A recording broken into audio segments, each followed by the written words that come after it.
Selamat datang di Ngopi Tipis, ngobrol serius bareng kami. Aku Ayu dan aku Suci. Di episode kali ini kita bakal ngobrol soal topik belakangan ini yang lagi gemar nih. Agak berat sih, tapi penting buat dibahas. That's right, hari ini kita akan bahas soal korupsi. Mungkin kalian tahu, akhir-akhir ini kan udah pada gempar sih. Penasaran nggak sih? Dan kita nggak bakal sendirian. Ada dua tamu kece yang buat nemenin kita hari ini. Pertama ada Abim, aktivis muda anti korupsi. Halo Abim. Halo, senang banget nih bisa diajak ngobrol di sini.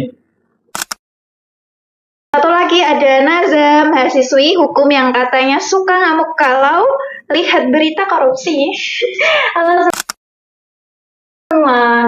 Kalau kamu sih enggak ya, tapi kayak lebih greget aja gitu. Apalagi kan belakangan ini tuh banyak banget sih berita-berita mengenai korupsi.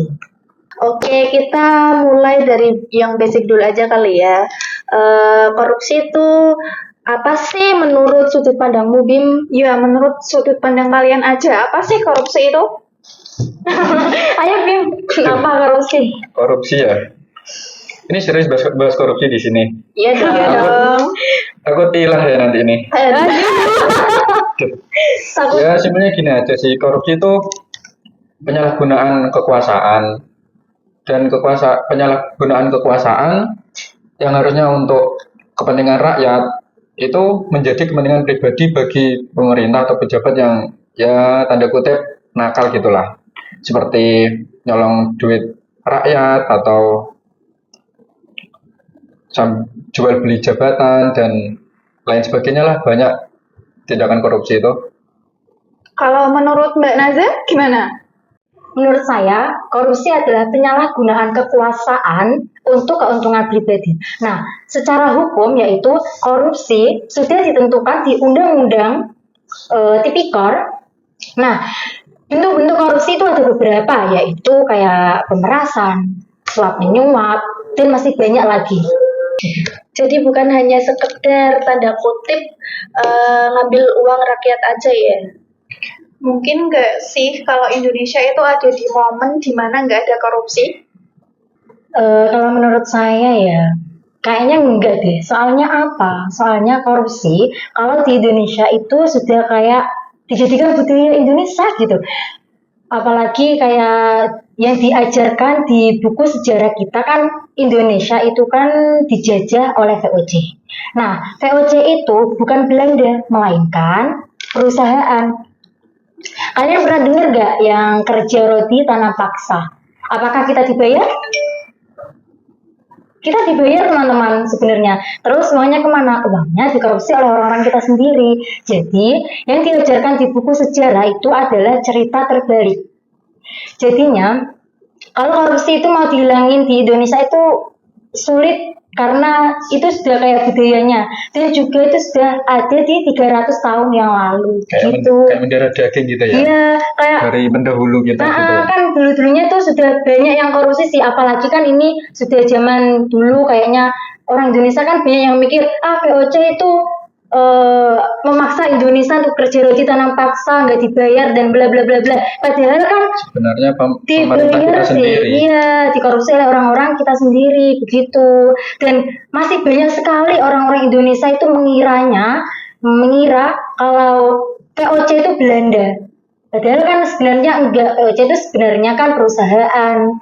Terus sebenarnya juga kita dibayar, tapi banyak Indonesia yang masih kayak ngeyel gitu loh. Masa iya sih, masa kita nggak dibayar? Nah, padahal kan kita itu dibayar. Jadi kalau ditanya korupsi itu mungkin nggak sih di Indonesia itu bisa diberantas? Kayaknya sih enggak. Soalnya kayak sudah mendarah daging ya, karena artinya sudah mendarah daging gitu. Sekarang kita ngomongin solusi nih. Sebagai anak muda, kita bisa ngapain sih? Menurut saya ya, minimal itu jangan melakukan hal-hal korupsi, maupun korupsi itu tuh masih korupsi kecil, kayak gimana ya? Kalian pernah denger kantin kejujuran? Nah, kantin kejujuran kan itu kayak kita mau beli apa nanti bayarnya terserah kita, hingga terserah kita sih kan. Seenaknya aja gitu ya. Iya, kita kan mau beli berapa, harus bayar berapa. Kan itu juga termasuk dalam korupsi kecil sih ya. Terus kita kayak korupsi, misal kayak ada dosen ini jamnya dari jam 8 sampai jam 12, tapi dosen tersebut itu korupsi jam 8 sampai jam 1, itu kan juga termasuk dalam korupsi kecil. Nah, terus korupsi itu, orang yang melakukan korupsi itu pasti terjadinya dua hal, yaitu orang tersebut mempunyai rasa keinginan dan juga mempunyai rasa keinginan dan juga mempunyai rasa apa ya satunya itu kesempatan. Jika orang tersebut mempunyai keinginan tapi tidak mempunyai kesempatan, maka orang tersebut tidak akan terjadinya korupsi, walaupun korupsi itu dari korupsi yang kecil.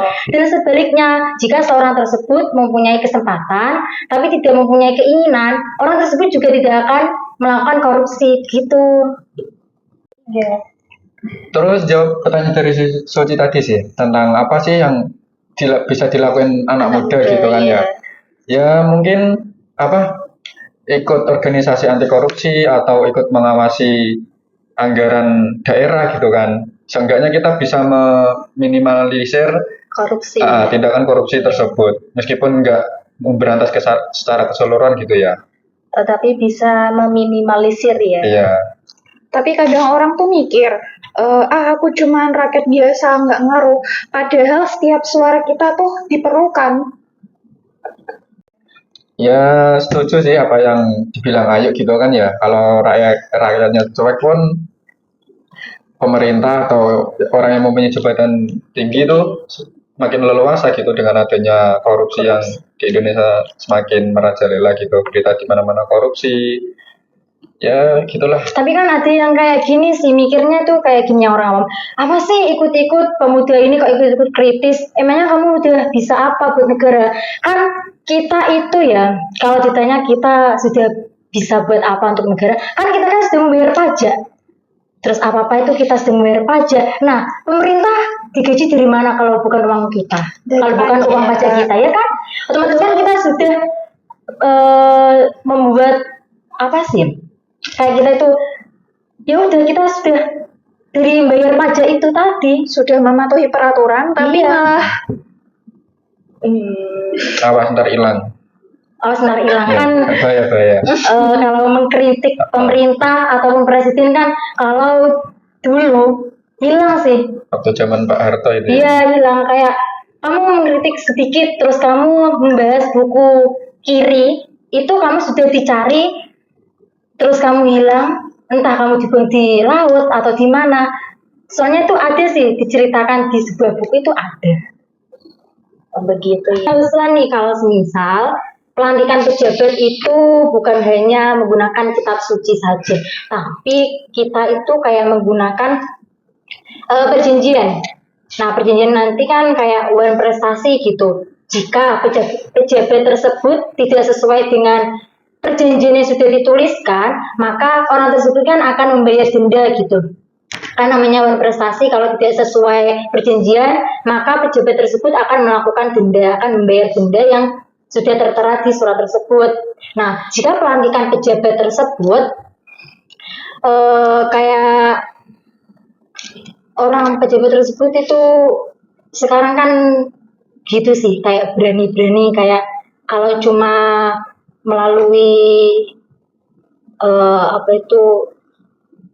ucapan itu kan dia tidak efektif, dia akan seenaknya gitu. Kalau kita membuat perjanjian kan nggak mungkin pejabatnya mau seenaknya, nggak mungkin. Pasti dia kalau mau melakukan apa-apa atau melanggar, pasti pejabat tersebut mikir-mikir dulu sih, soalnya kan sudah ada perjanjian. Ya, nanti kan bukan prestasi sih kalau nggak sesuai perjanjian tersebut, nanti pejabat tersebut akan kena melakukan sanksi sesuai perjanjian tersebut. Obrolan hari ini mantap banget ya. Jadi mikir ulang soal sikap kita terhadap korupsi. Thank you banget buat Naza dan Abim, keren banget insight-nya. Thanks Naza, Abim. Ya, senang banget bisa membahas korupsi di siang hari ini, di podcast ini. Dan semoga podcast pada siang hari ini tuh bisa mempengaruhi para pemuda-pemuda sekarang agar lebih kritis mengenai kasus-kasus korupsi sekarang, agar lebih berani speak up gitu. Oke, dan jangan lupa perubahan besar itu dimulai dari langkah-langkah yang kecil. Yes. That's right. Sampai jumpa di episode Ngopi Tipis selanjutnya. Jangan lupa jaga integritas dan lawan korupsi dari sekarang. Bye.